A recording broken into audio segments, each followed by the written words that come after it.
అందరికీ నమస్కారం అండి. Welcome back to our channel Samaha creations. మరి ఈరోజు వీడియో ఏంటి అంటే, అడిగిన ప్రతిసారి నువ్వు మాట పడకు, ఒక్కొక్కసారి తిరగబడు, లేదంటే ఏం జరుగుతుందో తెలుసా? జన్మతః పిల్లల్లో ఎటువంటి గుణాలు కానీ, దోషాలు కానీ అస్సలు ఉండవు. తల్లిదండ్రుల ప్రవర్తన, ఆలోచనలు, నిత్యం మాట్లాడే మాటలు పిల్లల యొక్క సంస్కారాన్ని తీర్చిదిద్దుతాయి. నిజమే కదా?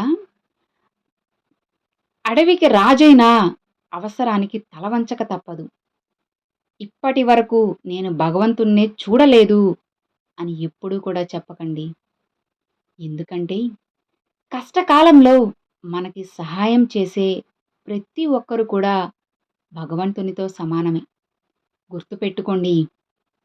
నా దృష్టిలో శత్రువు కూడా ఒక గురువే.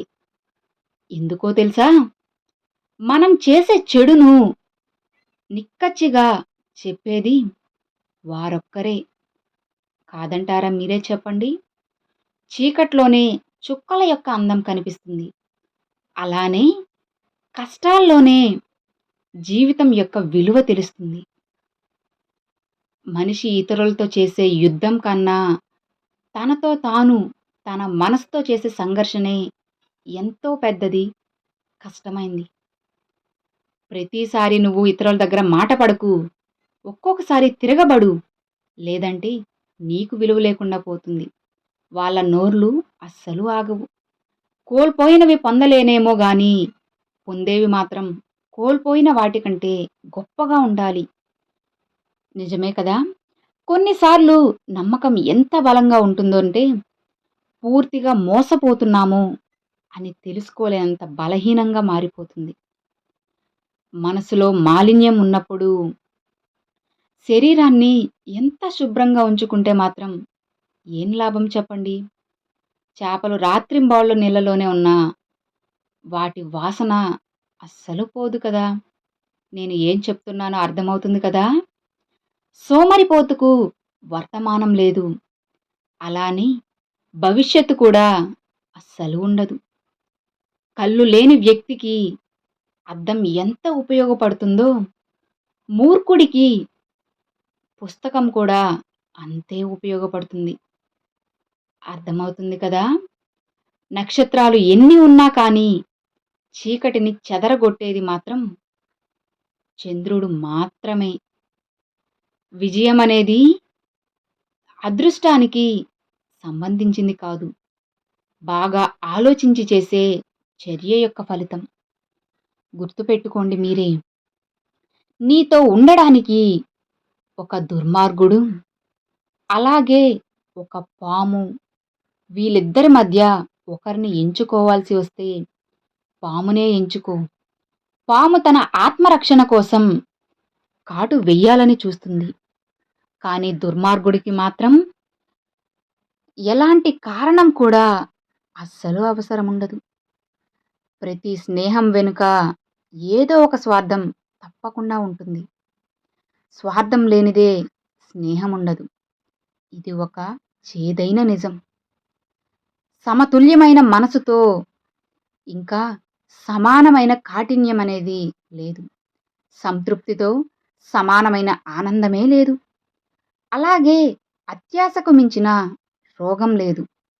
దయకు మించిన ధర్మం లేదు.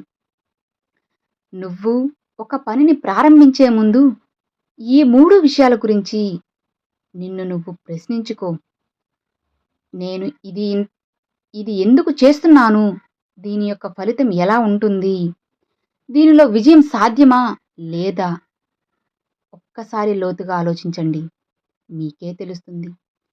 అధిపతి లేక సైన్యం పోతుంది. ఆచరణ లేక జ్ఞానం పోతుంది. అలానే అజ్ఞానం వల్ల మనిషే పోతారు. కాలం అనేది మనిషిని పరిపూర్ణం చేస్తుంది. అలానే నాశనం కూడా చేస్తుందని తెలుసుకోవాలి. భగవంతుడు విగ్రహాల్లో కాదు, నీ యొక్క భావాలలో ఉంటాడు అని గుర్తుంచుకో. ఆత్మే నీ దేవాలయం అని తెలుసుకో. ప్రతి మనిషి ఒంటరిగానే జన్మిస్తాడు. ఒంటరిగానే మరణిస్తారు కూడా. తన కర్మ యొక్క పరిణామాలను మంచివైనా లేదా చెడ్డవైనా సరే ఒంటరిగానే అనుభవిస్తాడు. భయపడడం ఎప్పుడైతే మానేస్తామో అప్పుడే మన జీవితం మొదలైనట్లు. మౌనంగా ఉండడం అంటే మనం ఇంకో మార్గం ద్వారా మన యొక్క వాదనను కొనసాగించడమనే అర్థం. నీలో నువ్వు ప్రశాంతతను కలిగి ఉండకపోతే ఇక నువ్వు దేన్ని కూడా అస్సలు సాధించలేవు. మరెక్కడ నువ్వు దాన్ని పొందలేవు కూడా. అన్యాయమే చట్టమైనప్పుడు ఎదిరించడమే నీ బాధ్యత కావాలి. గుర్తుంచుకో, న్యాయం గెలుస్తున్నన్న మాట నిజమే.